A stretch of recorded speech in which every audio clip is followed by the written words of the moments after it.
ассалому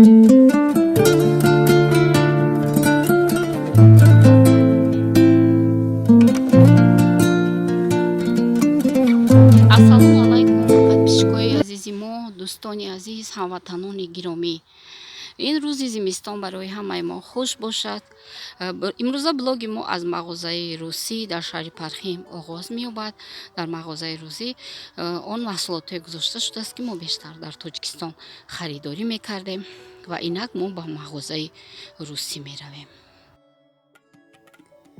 дӯстони азиз, инак мо ба мағозаи русӣ дар Германия омадем. ҳар як шаҳри Германия мағозаи русии арабӣ туркӣ дорад.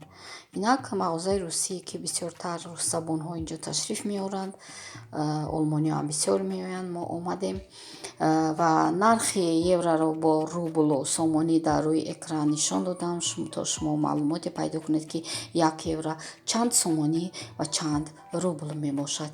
инҷо офтобпараст аст, 1 евро 50 сент.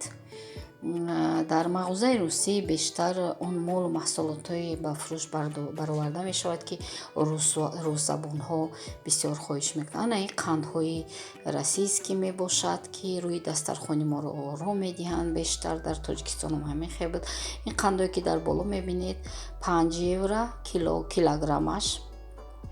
ин намуд ки карамелҳои ҳархелае ки буд 5 евро. дӯстои азиз, бештар карамелҳое ки тоҷикистонам истеҳсол мекард аз ҳамин намуд шабоҳат дорад. ана ин шоколадо 6 евро, яъне ҳар хел аст вобаста ба сифаташ. ана ин шоколадҳои қиммат 8 евро килограмм. тавре дида истодаест дар рӯи экран ҳаст ки евро бо рубл чанд мешаваду бо сомонӣ чанд ва шумо метавонед аллакай маълумот ҳисоб кунед ки масалан 1 килограмм шоколади расийский дар мағозаи русӣ дар олмон чанд аст. ана ин печениҳои гуногун ки шумо аллакай медонед. ана инҷо аллакай арзон шудааст. бублико 1 евро шудааст. тавре дида истодаест, яъне распродажа пеш аз соли нав аст. ана инҷа печениҳо ҳаст 50 сент. дӯстони азиз, ана инҷа шоколадо, тортико ва нархҳои ин аз 1 евро то 3 евро мебошад. инҷо тавре дида истодаед гречка, масалан луби, перловка. бештар дар мағозаҳои русӣ шумо гречкаро дучор мешавед, дар мағозаҳои олмонӣ нест, чунки олмониҳо он қадар шавқ ба гречка надоранд. макарон, баъд хӯришҳои гуногуни русӣ дида мешавад. бештар бодирингу помидор хӯриш тайёр кардан масалан дида мешавад ва хеле ҳам талаботи мардум ба ин чизо зиёд аст. дар ин мағоза имрӯз кетчупу майонез арзон шуд. 1 евроӣ мо гирифтем. мана ин майонез арзон шуд, мана ин кетчуп арзон шуд расийский ва распродажа шуд. мо аз ин харидорӣ кардем. инаш 1.50, инаш 1 евроӣ. тавре дида истодаест дар инҷо моҳӣ ҳаст, племен ҳаст. тавре аз мағоза гуфтан гӯшти ҳалол нест бо номи салом алейкум говядина инҷо ба фурӯш гузошта шудааст. дӯстони азиз, инак омадем ба хона. нархи бодиринг 1 евро 99 сент, 2 евро гӯем. ман ҳаминҷа дидед, анамин грамм кати кашидагиам ҳамин якта анамин нигоҳ кунед, як донааш қариб 8 дона дорад бодиринг, 2 евро гӯем. 1 сент кам, 1 евро 99 сент. ана ин майонез 1.50 тавре дида будед мо гирифтем ва харидорӣ кардем. инҷо вай гирифтем, кетчуп гирифтем 1 евро. баъд инҷо маннаи каша гирифтем 1 евро 50 сент. дӯстони азиз, ки бо шир ҳар чиз тайёр, масалан барои кӯдак хӯрокҳои ширӣ тайёр мекунем. маннаи каша. қандора ба грамм гирифтем, яъне ки аз ҳар намуда. инҷа помидори очаронӣ гирифтем, яъне хӯриши бе уксус, бе сирко хеле бомаза аст. боз бублик гирифтем 1 евроӣ. бубликое ки дар тоҷикистон бештар ба фурӯш гузошта мешавад дар мағозаҳои мо. ана хе чизҳои маҳсулотҳои хӯрокаро мо аз мағозаи русӣ бо ҳамин нархҳо имрӯз харидорӣ кардем. инҷо перловка гирифтем. перловка ҳам 1 евро 50 сент. тавре дида истодаед. баъд моторто гирифтем, ана ролтон гирифтем, як донаш 50 сент. Дар мағозаи олмонӣ ролтони олмонӣ аст, вале бо гӯшти хук аст, он қимат аст. Мо аз он ҳаргиз намегирем. Ана ин салати айсберг бисёрам барои саломатӣ фоиданок 80 сент шудааст. дӯстои азиз, ин барои касалиҳои диабет, ҷигар бисёр фоиданок мебошад. қандро тавре диде мо бо грамм 300 граммӣ гирифтем, ҳар сеша нигоҳ кунед ва 12 евро шид. қандо барои дастархон хуб аст. барои Юсуфҷон барои соли нав падаркаи бобои барфӣ гирифтем 5 еврову 50 сент. тавре медонед, дар рӯи экран бинед шумо ки евро ба чанд баробар аст ва худатон ҳисоб кунед нархҳое ки мо харидагӣ ҳастем, барои ки барои бисёриҳо савол метиҳанд ки чанд евро. Не, инам 1 еврову 80 сент гирифтем. дӯстони азиз, тавре шумо шинос шудед бо мағозаи русии мо. инак блоги мо идома дорад ва имрӯз мо расолинг мепазем. расолинг барои одамоне ки фишори хун доранд, диабети қанд доранд ва он нафарое ки мехоҳанд харобшавиро масалан хароб шаванд, бисёрам расолинг хуб аст, безарар аст. шумо метавонед ҳатто дар интернет занед ки расолинг ба чӣ фоида дорад. расолинг асосан чунин пухта мешавад. бо мо бошед, блог идома дорад. дуруди бепоён. дӯстони азизи ман, барои ҳамаи шумо соли навро табрик мекунам ва имрӯз барои шумо хӯроки расолник ки хеле парҳезӣ мебошад пешкаш мекунам. барои расолник перловка лозим аст. перловкаро шабона дар об тар мекунем ва рӯзона гирифта дар об меҷӯшонем муддати 10-15 дақиқа. пас аз ҷӯшидан онро ба як тараф мегузорем ки хунук шавад. барои расолники мо пеш аз ҳама картошка, пиёз, сабзӣ, помидор, қаламфури булғорӣ, шибит, сирпиёз лозим мебошад. шумо нигоҳ мекунед ки чӣ қадар меҳмон доред ё дар хона барои чанд нафар омода мекунед. акнун ҳамаи инро шуста тоза карда мегузорем. ҳамчунин ҳатман бодиринги очорронида, яъне бодиринги намакин лозим аст. як банкаро кушодам ва пеш аз хӯрокро сар кардан аввал картошкаро аз турбтарошаки шикофиёяш калон мегузаронем.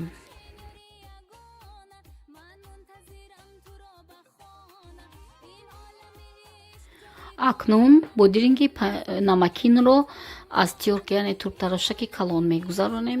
помидорро реза мекунем, пиёз, қаламфури булғориро низ, вале сабзиро ҳам аз тиёрка мегузаронем.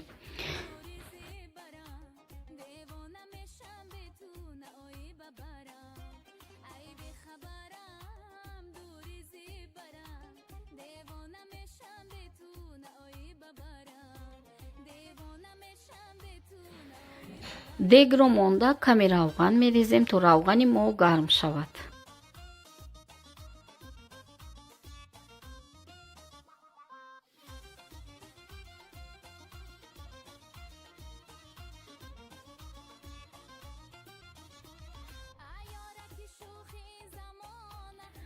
то вақти равғани мо гарм шудан, яъне равғани мо, гӯшт меандозем. ман ки гӯшт бирёни тайёр доштам қайла аз дирӯза, ҳамон гӯштро майда кардам. шумо агар гӯшт дошта бошед, метавонед ки аз гӯшти хом истифода баред. акнун дар равған аввал гӯштро андохта каме ҳак бирён мекунем.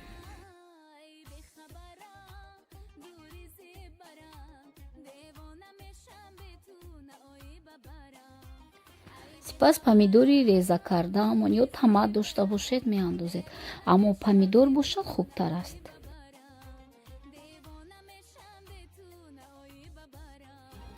акнун пиёзро меандозем то каме сурх шавад.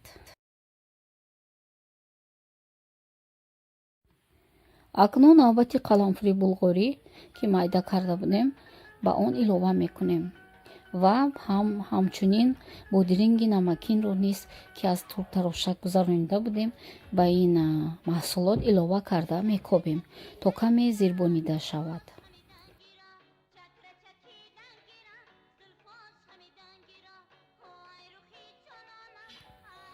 сипас сабзӣ аз тиёрка гузаронидаамонро низ ба маҳсулоти пухта истода андохта мекобем.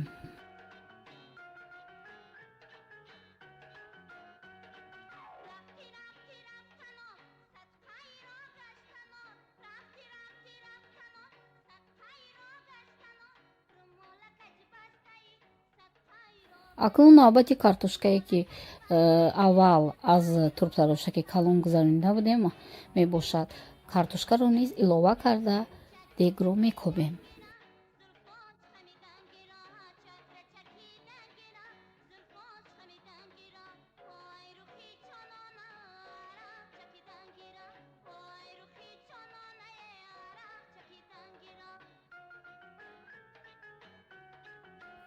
акнун об меандозем.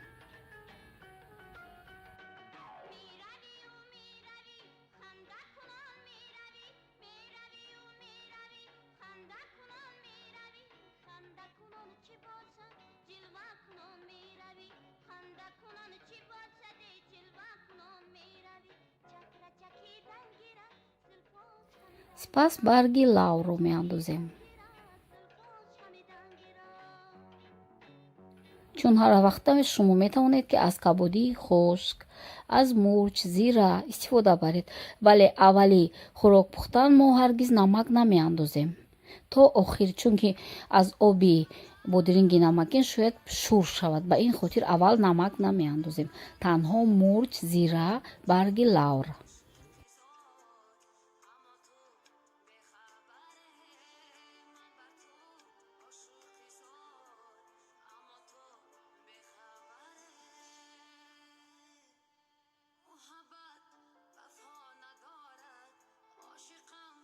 вақте ки оби шӯрбои мо яъне ки расольники мо ҷӯшид, мо аз пирловкаи ҷӯшондаамонро ки пешакӣ тайёр карда будем ба он меандозем.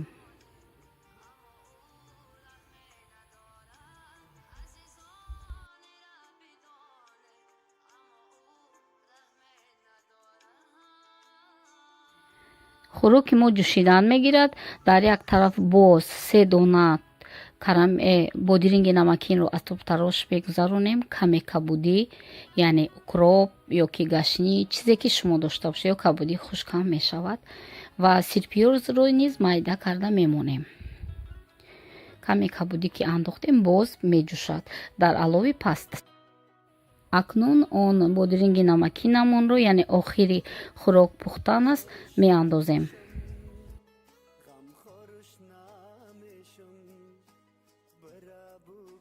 сирпиёзро низ майда карда меандозем.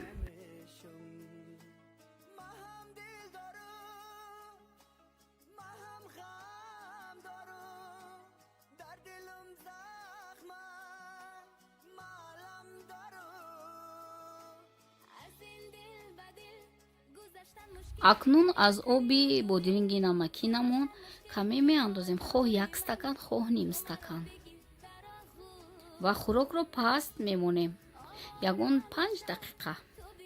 сипас намак меандозем ва мебинем ки шур аст ё камнамак. дӯстони азиз, расольники мо тайёр шуд. иштиҳоитон бо мо бошед.